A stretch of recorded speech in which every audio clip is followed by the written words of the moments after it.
Hey YouTube, I just tried making a video. I recorded like a 10-minute video, and then I watched it again, and you know, it was really to the point, and it was just kind of glum, and I really don't want to be responsible for the suicide of my like 12 subscribers. So I mean, I wanted to make a video about my garden, but I'm kind of down because usually my dog is chasing me around. But yeah, 2 days ago I was working right here, and she was just running around. You know, the road is just about 100 yards over there, or a little less, maybe 50 yards. And she likes to go over into the ditch and play in the water and stuff. We don't like it. We've always tried to keep her off the road. It's not a very busy road, but then that just makes you less worried about a car driving by, so we always try to keep her off there. But anyway, I didn't actually see it happen. It was my cousins who happened to hit her, and they had little kids in the vehicle, so they figured they shouldn't stop, so they called my house, and my brother was inside, and he alerted it to me. It makes me feel bad because I couldn't see. She was just right on the road there.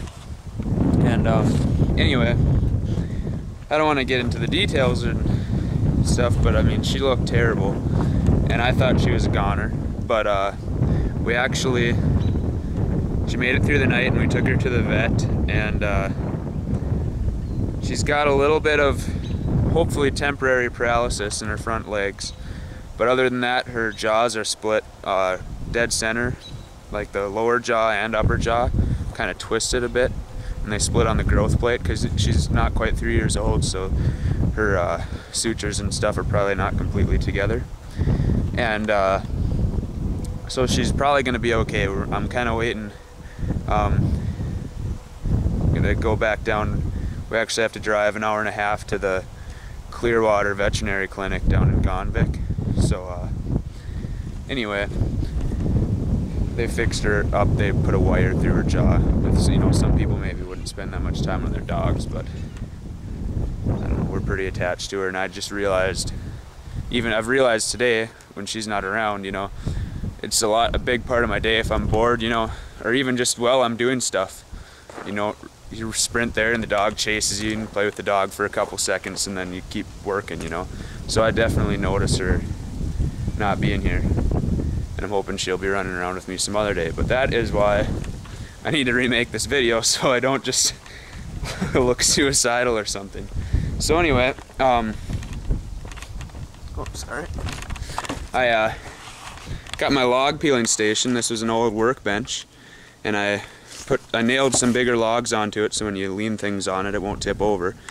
And I'm just down to the little ones. I let my sister take care of them because it's not quite important. It's actually not very fun to try peel the little ones because they're so light that when you try to take the skin off, they move around and stuff. But here's some of my finished products. I got these ones. I don't know quite what I'm gonna do with all the round ones, but they're just peeled, and these other ones I've taken and hewn them out, but I didn't measure them, so bigger ones are bigger and smaller ones are smaller. I just cut them down to where the corners meet the bark, and if I need to make the bigger ones smaller so they fit with some of the other ones, that's just what I'll do. And I have some little ones for making fences and stuff, and I'll show you here last year I kind of messed up because I try to watch myself. I can be a prideful person, and try to watch myself from trying to do things on my own without, you know, reading up on it from experienced people. And I messed up last year. I tried to compost pure grass clippings. You can see I've mixed these in a little bit, but I don't know. I'll try, see what I can do with this stuff.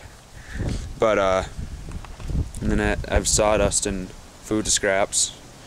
A little experimentation. This is kind of I still had one of these bins, and this is kind of, it's heavier stuff. If it does compost, it'll take longer, but I'm hoping sometime this week.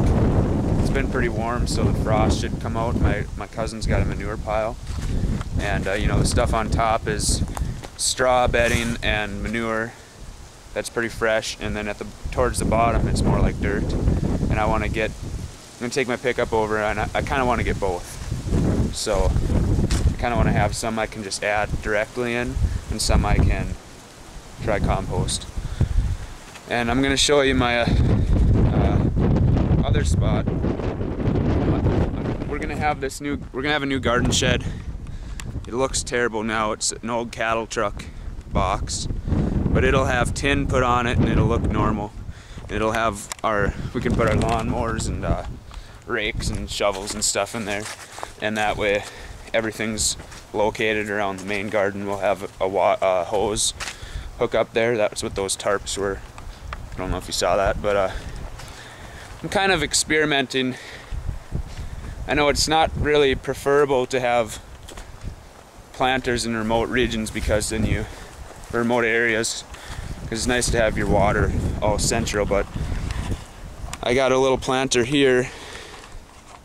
It's round logs that I peeled, and then I cut them at a 45 and threw a pole barn nail in one in each corner. And this is just black dirt and peat. And I don't know, it's probably not very nutrient rich, but I'll see what I can do with it. And then I'm kind of thinking of trying to make some setup with this stump and like a water tank or something. It'd be cool to set it up so that you can catch rainwater, then just have a hose to gravity feed to water the garden there.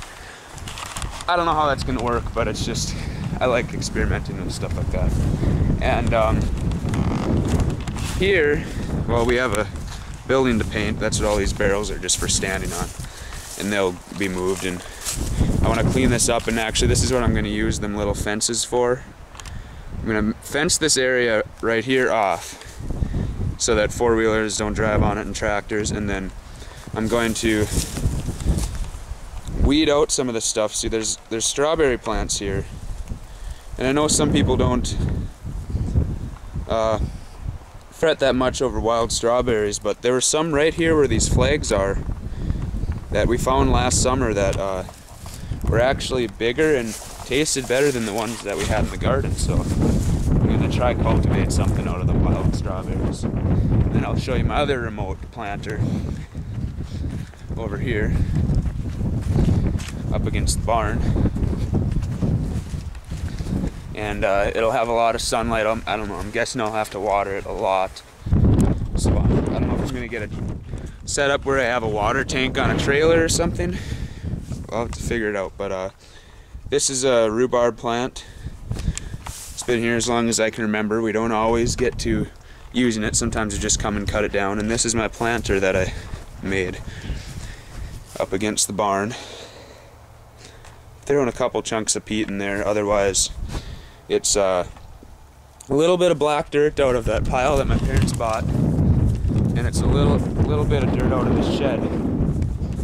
And I don't know, I need to see how this stuff works. It's still a little bit frozen to dig very well here, but this shed used to be filled with hay, so I don't know if there's going to be seeds in here or not. It was a long time ago, but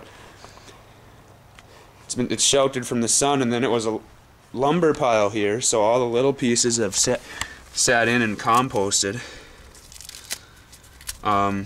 So I don't know, for what I have right now, I think it's kind of some of the better soil, but it kind of starts to look grainy when it dries out. I don't know, I'm trying out all my options. So I mean, I'm open to criticism, and I'm open to any tips people have, because I just want to get the best productivity and be able to grow my own food the best I can.